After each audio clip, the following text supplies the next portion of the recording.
अदिती, अदिती बेटा,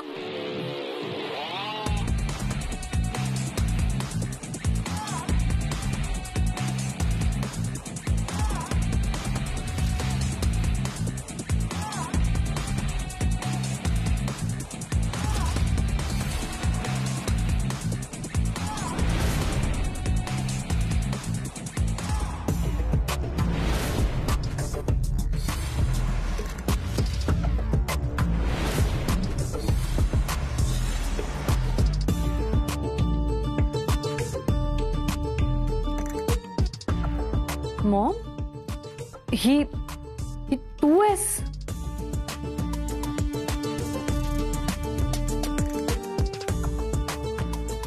अरे या रियाशा, अरे तुम्ही असं बघताय का यांच्याकडे? सावर्डे वहिनी ब्लाऊज घ्यायला आलात ना तुम्ही? झालंय हा तुमचं ब्लाऊज शिवून. चला मी देते तुम्हाला. नानी आपल्या विहीणबाई येत्या. काय म्हणते, या अशी वेशभूषा करून का बरं आल्यात? कडक लक्ष्मीची एकदम गरीब शेळी कशी झाली ना? भीती वाटते ही बाई आता काहीतरी राडा घालणार. ए अर्चू, घाबरते कशाला? तुझी सासू नसली म्हणून काय झालं? आम्ही आहोत ना सगळ्याजणी. आणि आपण सगळ्याजणी एकत्र असताना काय भिषा दे कोणाची? नाहीतर काय. हा बदल झाला कसा नेमका? मी पण तोच विचार करते ना. महालक्ष्मी, एक्सक्यूज मी, तू इथे? आणि काय अवतार करून घेतलाय हा स्वतःचा? या बाईचे फोन उचलायला पाहिजे होते, म्हणजे ही इथपर्यंत आलीच नसती. मिलिंद, किती फोन केले मी तुला. मला भीती वाटत होती इथे येऊ की नको याची, पण शेवटी म्हटलं सगळ्यांना एकदा शेवटचं भेटून घेऊया. अदिती, मॉम काय करतेस तू? अगं बेबी, मी चुकले. तुझ्या संसारात विष घालवायला निघाले होते. देवाने मला त्याची चांगली शिक्षा दिली. माझी खोड मोडली ग. बरं झालं. म्हणजे नेमकं झालं तरी काय? विहीणबाई, अहो काय झाले नक्की?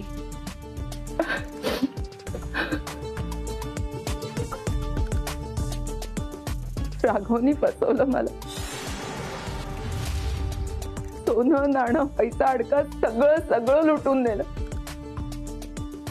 माझं राहतं घर मिलिंदने विकायला काढलं. त्यामुळे माझ्या डोक्यावरती चप्पर पण नाही आहे. पण ठीक आहे, मी एखाद्या आश्रमात जाऊन राहीन. पण जाण्याआधी माझ्या पोटच्या गोळ्याला एकदा डोळे भरून पाहायचं होतं मला.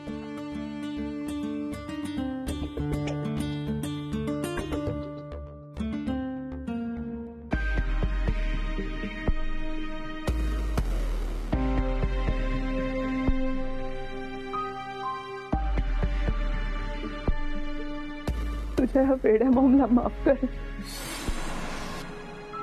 आणि तुम्ही सगळे सुद्धा मला माफ करा. तुम्हाला ओळखण्यात मी खूप मोठी चूक केली आहे. पण माझ्या अदितीला तुम्ही सगळे माझ्यापेक्षा जास्त चांगले सांभाळाल, खात्री आहे मला. निघते मी. हो विहीणबाई, अहो तुम्ही अदितीच्या आई आहात.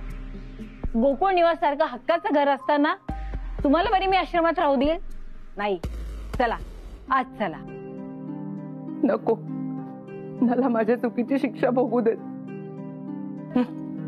देशमुखांच्या घरात सगळेच हरिश्चंद्राचे वंशज आहे. काही झालं की लगे विरघळले. एवढं सगळं होऊन सुद्धा बयोयाची मॉमला कसं घरात घेतायत? नाही, मॉमने पुन्हा काही गोंधळ घातला तर? मॉम, तुझी व्यवस्था जर दुसरीकडे केली तर? म्हणजे अदिती थांब. सखा, ती बॅग उचल आणि आतमध्ये घेऊन जा.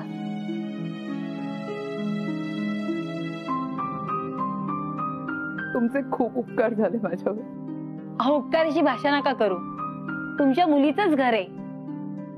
या हक्काने राहा इथे. चला.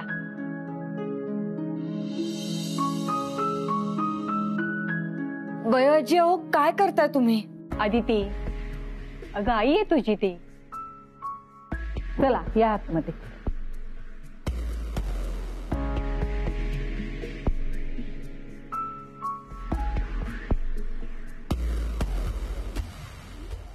जावई बापू, कॅबचे पैसे द्याल प्लीज. माझ्याकडे दमडी सुद्धा नाही हो. कॅबवाला थांबलाय ना. हां प्लीज.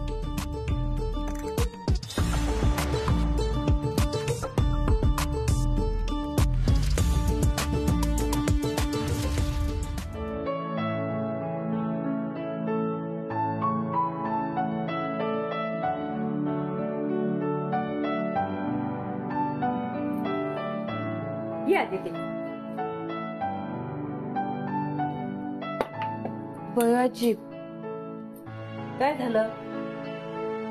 बयाजी हे काय केलं तुम्ही? अगं काय झालं म्हणजे? तुम्हाला माहितीये मी कोणत्या विषयावर बोलते. ती क्लास घे नाही. बयाजी विषय नका ना बदलू. आदिती, अगं ती तुझी आई आहे. आई असली म्हणून काय झालं? मी स्वतःहून सांगते ना तुम्हाला की तिला जाऊ द्यायचं होतं. ती कशी वागली माहितीये ना तुम्हाला. तिच्यामुळे आपल्या घरातल्या कोणालाही त्रास झालेला नाही आवडणार मला. तुझ्या म्हणण्याप्रमाणे मी त्यांना जाऊन दिला. अगं पण त्या राहिल्या कुठे असत्या? मी बघितलं असतं तिच्यासाठी एखादा फ्लॅट. वरचेवर तिला भेटले सुद्धा असते. पण गोकुळ निवास मध्ये मॉमने राहणं योग्य नाहीये. आदिती, तू एक गोष्ट विसरलीस. तुम्हाला काय कबूल केलं होतंस की मी माझ्या आई बाबांना सांभाळून घेईल. हो पण कबूल केलंस की नाही? हो. मग झालं तर. अगं कशी असली ना तुझी आई तरी तिला तुझी खूप काळजी आहे. ही गोष्ट तितकीच खरी. हे बघ, घरातली सगळीच माणसं सारखी नसतात. कुणी साखरेसारखं गोड, ते मिठासारखं खारट, आणि या लिंबासारखं कधी गोड तर कधी आंबट. अगं मोठ्या कुटुंबाची ही तर गंमत आहे. सर्व चवी एकाच ठिकाणी एकवटतात. बरोबर ना? हे बघ, विहीणबाईंना काय हवं नको ते बघ.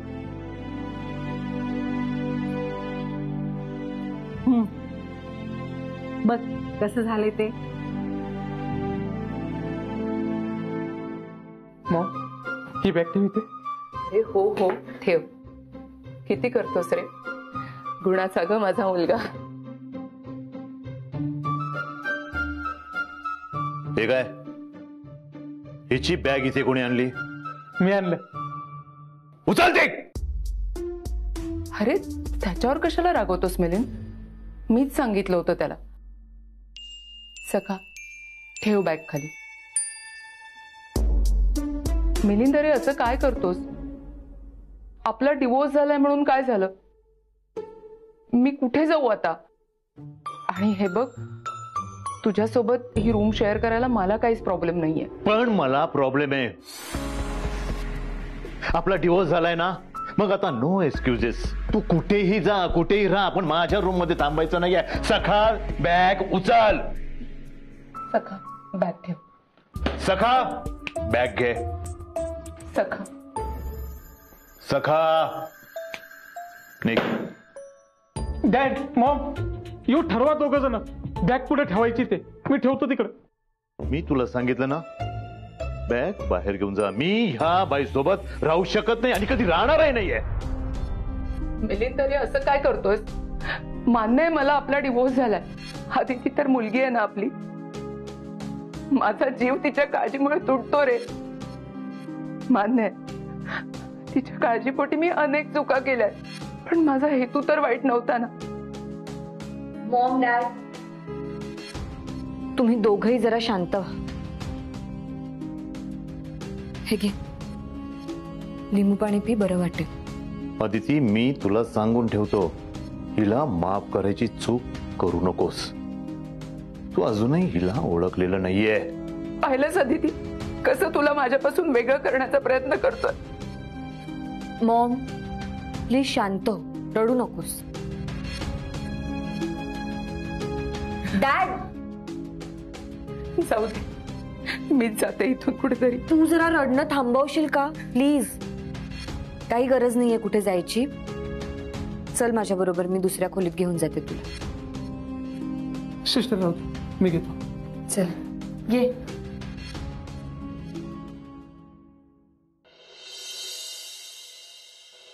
आधीच घरात प्रॉब्लेम सुरू आहे, त्यात या मॅडम कुठून आल्या? हेच तर मी आदितीला समजावून सांगण्याचा प्रयत्न करतोय की आदिती बेटा, तुझ्या मॉमवर पुन्हा विश्वास ठेवू नको.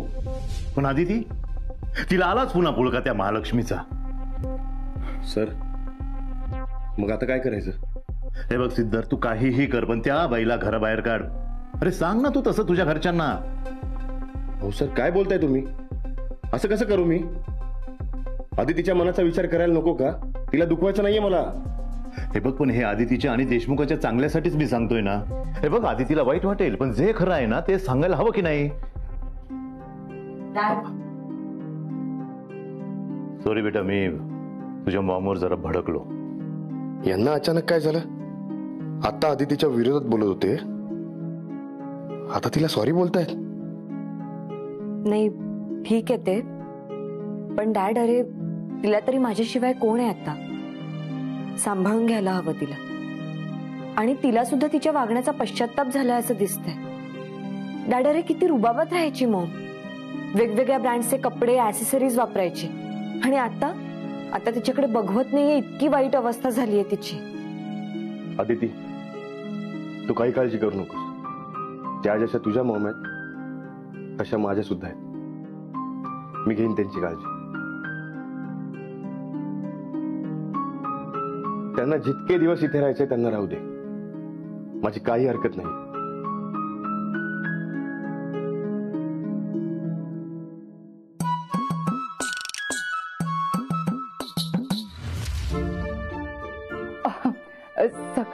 सखा रे, किती काम करशील?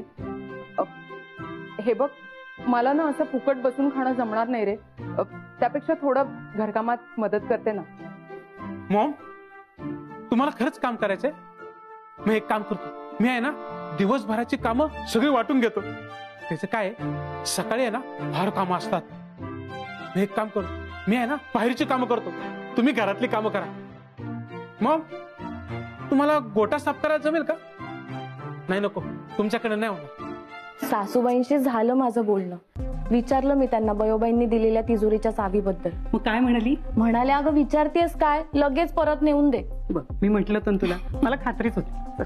तेच बरोबर मग होतं. मी सांगत तिकडची बी रूम साफ करायची. सखा, ती कामाची लिस्ट तुम्हाला नंतर सांग. हा हा.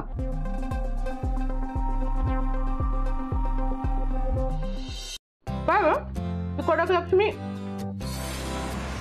तुझी मॉम सेट झाली का घरात? हो.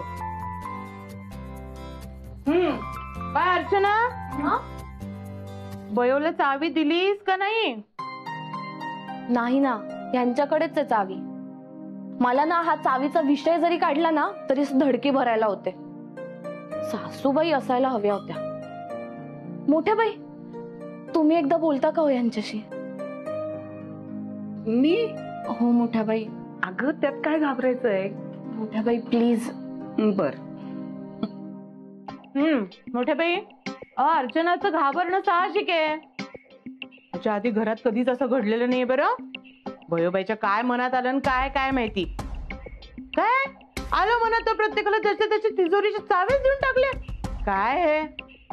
मला तर ना त्या हातात चावी घेताना पण हात असा थरथरत होता. आजपर्यंत कधी मी ती चावी बघितली पण नव्हती हो.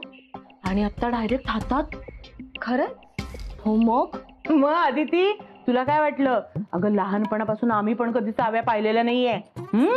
बयो कडक आहे बरं तशी, पण ती अशी कडक आहे ना, पण तिच्यामुळेच हे सगळं घर असं मस्त उभं राहिलं. सॉरी काय रात्रीची काय लादी पुसताय? भिणबाई, तुम्ही काय लादी पुसताय? नाही, तुम्ही करू नका हे काम. उठा बघू. अगं हो मॉम, काय अगं ठेवते, तू का करतेस ही कामं? हे बघा, मला ही सगळी कामं करू देणार असाल ना तरच मी इथे राहीन, नाहीतर हे बघा मी निघते मग. अगं काय बोलतेस मॉम? हे बघ अदिती, माझं ठरलंय, ही कामं जर मला करू देणार असाल ना तरच मी इथे राहणार आहे. नाही नाही, ठीक आहे, करा तुम्हाला काय हवं ते, पण तुम्हाला हवं तितके दिवस इथे राहा आणि स्वतःला असं परक नका समजू. थँक्यू. मी बाकीच्या खोल्या पुसून येते.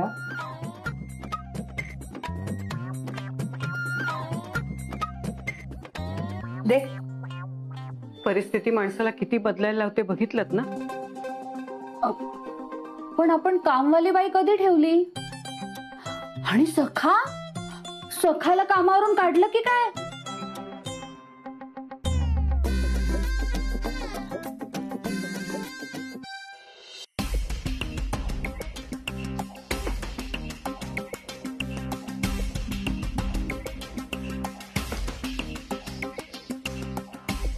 इथेही माझा माग काढत आली ही महालक्ष्मी. काहीही करून हिला परत मुंबईला पाठवायला हवं, नाहीतर सगळा प्लॅन स्पॉइल करेल ही. वाव मिलिंद, तू तर रिसॉर्टच्या कामाला पण लागलास. मला विष आणून देते का? हा, ते मी शांततेत अगदी सुखाने पितो. लगेच आणते. जरा हळू बोलतेच का? ह्या घरामध्ये एक तर 1760 माणसं आहेत. कोणी ऐकलं ना तर माझ्या तोंडाला काळं फासून गाढवावर थिंड काढतील माझी. धिंड तर मला निघताना दिसतीये, पण तुझी नाही, या देशमुखांची. ए भाई, जरा हळू बोल ना. तिजोरी काय, छाव्या काय. मिलिंद, म्हणजे तुझा प्लॅन हळूहळू ऍक्टिव्ह होतोय. म्हणजे मी एकदम वेळेवर आलीये बघ ना. देवाने मला तुला मदत करायलाच पाठवलं रे. इथून मुंबईला जा. ते बघ, मला कोणाच्याही मदतीची गरज नाहीये, मी एकटा पुरेसा आहे. असं कसं? माझी मदत तर तुला लागेलच, नाहीतर मी सगळीकडे बोंबाबोंब करे ना. तमाशा. हे बघा, तुमचे व्याही गोकुळ निवास रिसॉर्ट करायला निघालेत. बघा बघा. हे महालक्ष्मी, शट अप. तुझं तोंड गप्प करायचं काय घेशील तू? 50%. 50% आणि तुझे? या निघितून चल. ठीक. ओके, रिलॅक्स मिलिंद, चल. 40%. मिलिंद प्लीज दे ना मला 40%. असं काय करतोस मिलिंद? प्लीज प्लीज प्लीज दे. हा, नाहीतर मी सगळ्यांना लगेच जाऊन सांगेन. मिलिंद देणार ना मला माझा हिस्सा? हा, 1 मिनिट. 20%. 20%? मात्र एका अटीवर. कुठली अट?